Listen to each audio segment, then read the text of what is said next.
D'accord.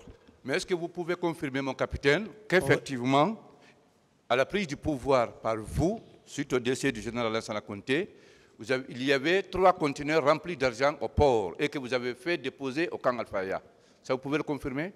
Ça ne me ressemble pas, c'est du pur dénigrement, simplement pour salir, pour ternir mon image par rapport à ma probité morale face à cette nation. D'accord.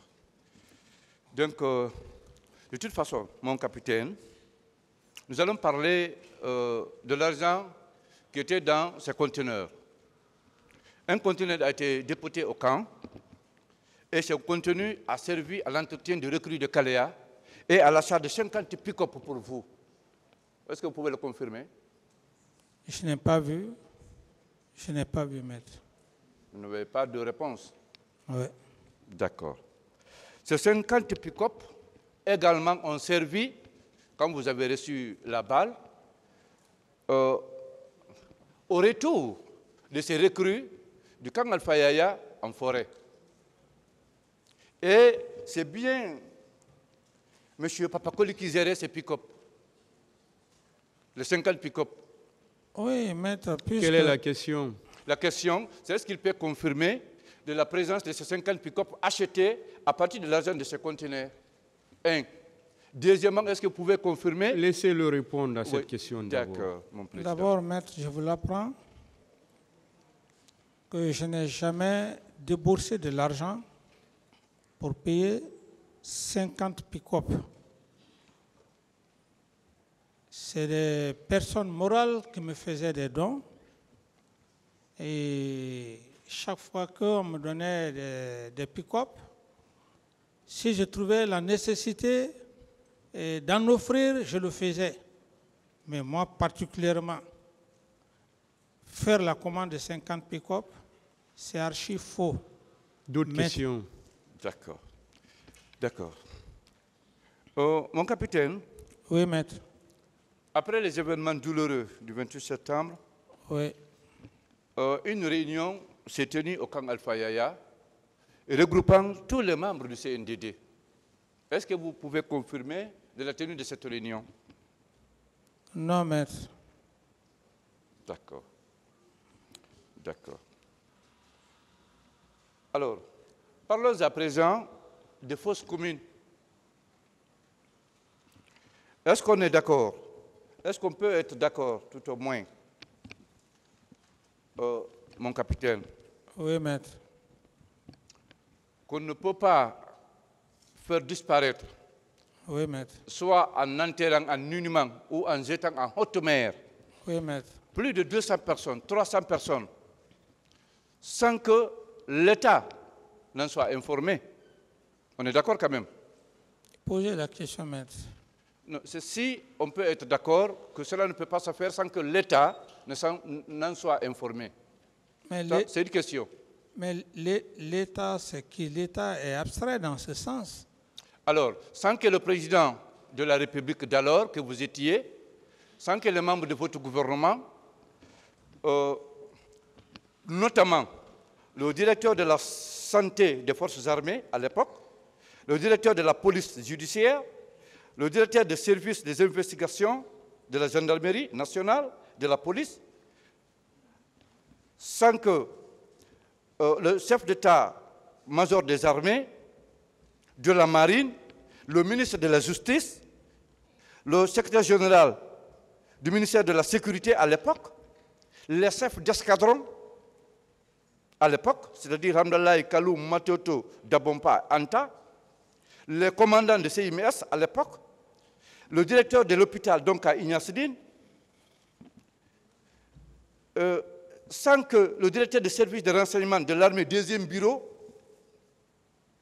sans que le directeur de surveillance du territoire, DST à l'époque, n'en soit au courant. Tout ceci, un tel événement ne peut pas se passer sans que ceci ne soit au courant, informé. On est d'accord? Vous posez une question. Oui. On n'est pas d'accord. Oui. Et si vous voulez, je peux donner des explications. Oui, allez-y, mon capitaine. Vous avez parlé du président à l'époque qui suit moi. Oui. Vous avez cité des ministres, ainsi de suite. Et par rapport à tout ce que vous dites, maître, j'estime que nous sommes devant un tribunal criminel. Personne aujourd'hui dans ce pays n'est au-dessus de ce tribunal criminel, au-dessus de la loi. Alors, tous les éléments que vous venez de citer, il est aussi simple que ça. Le parquet est là. Le parquet peut aller, il ne serait-ce que quelques minutes, essayer de leur demander si effectivement ce que vous dites, dire que vous ne pouvez pas, en tant que tel, qu'il y ait des corps jetés en haute mer, vous allez vous acquérir de leur idée. Parce que, heureusement que nous ne sommes pas dans un autre pays, mais aujourd'hui, personne n'est au-dessus de la loi. Je pense que même à ce niveau, cette affirmation ou cette réponse, je ne pourrais vous dire oui.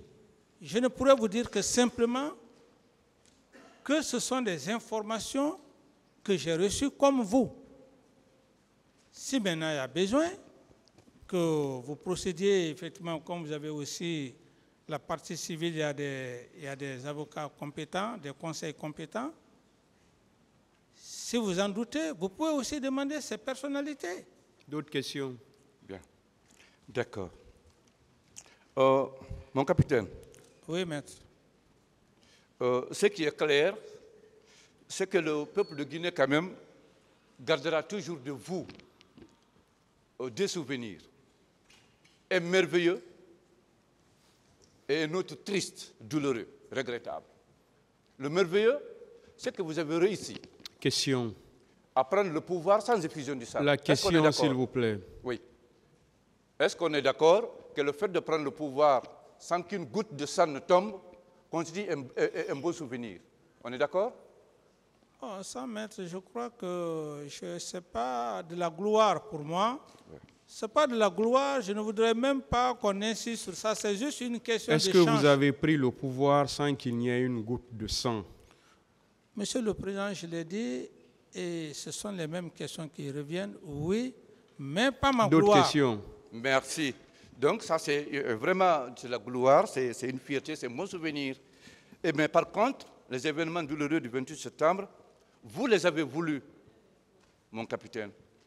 Vous les avez voulus, c'est pour qu'il y ait eu ces événements douloureux. La question. Bien. Mais la question, avant d'en parler tout à l'heure, il y a une question, celle de savoir, est-ce que vous maintenez que vous avez effectivement été trahi par vos proches? Mais, maître, vous le maintenez? Oui, je maintiens et je confirme. Très bien. Alors, puisque vous avez compris que vous avez été trahi, est-ce qu'on peut être d'accord que tous ceux-là qui étaient avec vous et qui travaillent avec vous, et qui, après vous, ont travaillé avec vous avec les autres, c'est-à-dire le général Sekouba Konaté, le professeur Alpha Condé, est-ce qu'on peut admettre que tous ceux-ci vous ont trompé? Parce que vous étiez ensemble, vous formiez une équipe de travail. Mais après vous, vous êtes évincés, ils continuent à travailler avec les autres qui viennent. Est-ce qu'on peut s'accorder à dire qu'ils vous ont tous trahis? Non, la trahison n'est pas à ce degré-là. Oui. Ça, c'est différent. Oui. Et puisque une nation, c'est une continuité, la trahison que vous faites allusion n'est pas à ce degré. Oui. C'est différent. C'est différent. La trahison, c'est à quel niveau? La trahison dont vous parlez, c'est à quel niveau? Non, c'est ce que je vous ai dit. Porter, avoir confiance à quelqu'un à qui vous partagez tout avec lui. Et vous prenez des gens, vous les mettez au-dessus de tout le monde. Et qu'après un moment donné, un tel acte se produit. imaginez, ça on parle maintenant des cas de mort. Des cas de mort. Si je comprends.